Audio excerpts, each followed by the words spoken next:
గడిచిన 5 ఏళ్లలో ముఖ్యమంత్రి జగన్ కాపులకు ఏమీ చేయలేకపోవడం బాధాకరమని కాపు సద్భావన సంఘం అధ్యక్షులు రాష్ట్ర కాపు జేఏసీ కన్వీనర్ వాసిరెడ్డి యేసుదాసు, కాపు జేఏసీ సభ్యులు ఆర్ ప్రకాష్, ఆకుల రామకృష్ణలు పేర్కొన్నారు. కాకినాడ రూరల్ విద్యుత్ నగర్ వెంకన్నబాబు కళ్యాణ మండపంలో నిర్వహించిన మీడియా సమావేశంలో వారు పాల్గొని మాట్లాడారు. ఈ సందర్భంగా వారు మాట్లాడుతూ పార్టీలకు అతీతంగా కాపు కులస్తులను ఆదుకునే విధంగా ప్రభుత్వాలు కార్యాచరణ చేయడం లేదన్నారు. కాపులకు రిజర్వేషన్ కల్పించే విధంగా పోరాటం చేయవలసిన అవసరం ఉందన్నారు. వైఎస్ జగన్ అధికారంలోకి వచ్చిన తర్వాత కాపు కార్పొరేషన్కి ప్రతి ఏటా 2,000 కోట్లు ఇస్తానని హామీ ఇచ్చారన్నారు. అయితే ఆ హామీ పూర్తిగా నెరవేరలేదన్నారు. కాపులకు ఇచ్చిన హామీని నెరవేర్చకుండా జగన్ ఎన్నికలకు వెళితే తగిన గుణపాఠం చెప్పడానికి సిద్ధంగా ఉన్నామని తెలిపారు.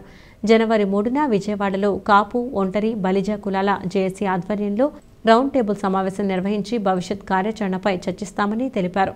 రాష్ట్ర వ్యాప్తంగా 175 నియోజకవర్గాల్లో జేఏసీ కార్యవర్గ సభ్యులు ఉన్నారని, తామంతా ఐక్యంగా రాబోయే కాపు తరాల కోసం రిజర్వేషన్ సాధించే వరకు పోరాటం చేస్తామని స్పష్టం చేశారు. ఈ మీడియా సమావేశంలో కాపు జేఏసీ నాయకులు బసవ ప్రభాకర్, చందు జనార్దన్, నల్ల విష్ణు, అడబల సత్యనారాయణ, నిరంజన్ నాయుడు, లక్ష్మణరావు, సలాది శ్రీనివాస్ తదితరులు పాల్గొన్నారు.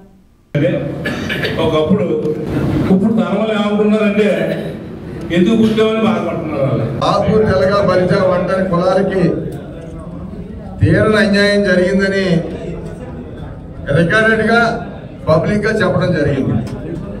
వైసీపీలో ఉన్న మా పెద్దలు కానీ ప్రభుత్వం కానీ ఈ రోజు కూడా కాపుల పట్ల ఏ రకమైన సంక్షేమం కానీ అభివృద్ధి కానీ లేదు. ఉద్యోగ పరంగా నష్టపోయాం, రాజకీయ పరంగా నష్టపోయాం, ఆర్థిక పరంగా నష్టపోయాం. అన్ని రంగాల్లోనే కూడా మాతో పాటు కొన్ని కులాలు కూడా నష్టపోవడం జరిగింది ఈ ప్రభుత్వంలో. ఎందుకు ఈ మాట చెప్పవలసి వచ్చిందంటే, కాపులకు ఇచ్చిన 10,000 కోట్లు ఈ రోజుకి ఇవ్వలేదు. కాపులకు ఉన్న 5% రిజర్వేషన్ తీసేయడం వల్ల 100 మెడికల్ సీట్లు, 120-130 మెడికల్ సీట్లు నష్టపోయాం. ఏదైతే సచివాలయంలో ఉద్యోగాలు ఉన్నారో ఆ 30,000 ఉద్యోగాల్లో కాపు, తెలగ, బలిజ వచ్చి నష్టపోయాం. అలాగే అన్ని రంగాల్లోని కూడా కాపు భవనాలు నష్టపోయాం, కాపు విదేశం ఇచ్చి నష్టపోయాం. కాపులు జరగవలసిన అన్ని రంగాల్లోని నష్టపోయి ఒక్కొక్కరికి 5 లక్షల రూపాయలు లోన్ వస్తే 3 లక్షల రూపాయలు సబ్సిడీ ఉండేది. అటువంటిది కూడా ఈ ప్రభుత్వం వచ్చాక 1 రూపాయి కూడా గేదెలు కొనుక్కోమని కానీ, ఆవులు కొనుక్కోమని, వ్యాపారం చేసుకోమని కానీ ఎక్కడ ఇచ్చిన పాపాన్ని ప్రభుత్వం పోలేదు.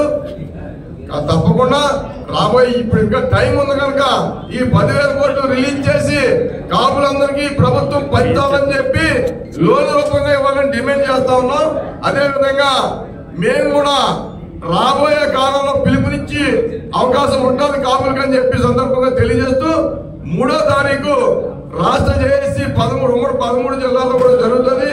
తర్వాత కార్యాచరణలో కర్నూలు జిల్లా ఎక్కడ పెట్టాలన్నది అది కూడా అక్కడ ప్రకటిస్తామని చెప్పి సందర్భంగా తెలియజేస్తూ ఈ 13 జిల్లాలు 175 నియోజకవర్గాలు కూడా జేఏసీ ఎప్పుడు పనిచేస్తా ఉంది. ఎందుకోసం ఒకళ్ళ గురించి మానేటువంటి, ఒకళ్ళ గురించి వదిలేటువంటి ఎప్పుడు లేదు. విష్ణు గారు, తాతాజీ గారు, రామకృష్ణ గారు, మేము ఈ జిల్లాలో, అలా అన్ని జిల్లాలోని కూడా 30 మంది జేఏసీ సభ్యులు ఉన్నారు. అలాగే మేము ఎప్పుడు కూడా పనిచేస్తామని చెప్పి సందర్భంగా తెలియజేస్తూ ప్రకాష్ గారు ఈ పేపర్ లో ఉన్నది చదివినిపించి అందరికీ ఒక పేపర్ ఇవ్వాల్సిందిగా కోరుతాం. పెద్దలు చెప్పినట్టుగా రాష్ట్ర ముఖ్యమంత్రి గౌరవనీయులు జగన్మోహన్ రెడ్డి గారు అధికారంలోకి వచ్చి దాదాపు 4.5 సంవత్సరాలు పైబడి పూర్తవుతా ఉంది. అయితే ఈ 4.5 సంవత్సరాలు పైబడి 5వ సంవత్సరంలోకి వచ్చేసాం. ఎలక్షన్స్ కూడా దగ్గరికి రాబోతా ఉన్నాయి. మరి ఈ జరిగిన పరిపాలనలో ఒక్కసారి కాపు, తెలగ, బలిజ, ఒంటరి కులాలకి జరిగినటువంటి విషయాలు, ఎందుకంటే ఒక ఉద్యమం చేశాం ఈ జేఏసీ ఆధ్వర్యంలోనే పెద్దల పద్మనాభం గారి సారథ్యంలో. ఆ రోజున చంద్రబాబు నాయుడు గారు తెలుగుదేశం ప్రభుత్వం మీద కాపు సంబంధించిన, కాపు, తెలగ, బలిజ, ఒంటరి కులాలకు సంబంధించిన ప్రయోజనాల కోసం మేమందరూ ఉద్యమం చేయడం జరిగింది. ఆ ఉద్యమం ఫలితంగా ఒక కాపు కార్పొరేషన్ ఏర్పాటు చేశాం. ఏటా 1000 కోట్లు ఆ రోజు బడ్జెట్లో పెట్టడం జరిగింది. అట్లాగే ఒక బీసీ రిజర్వేషన్ ఏదైతే ఉందో అది రాష్ట్ర అసెంబ్లీలో పెట్టి కేంద్రానికి కూడా పంపించడం జరిగింది.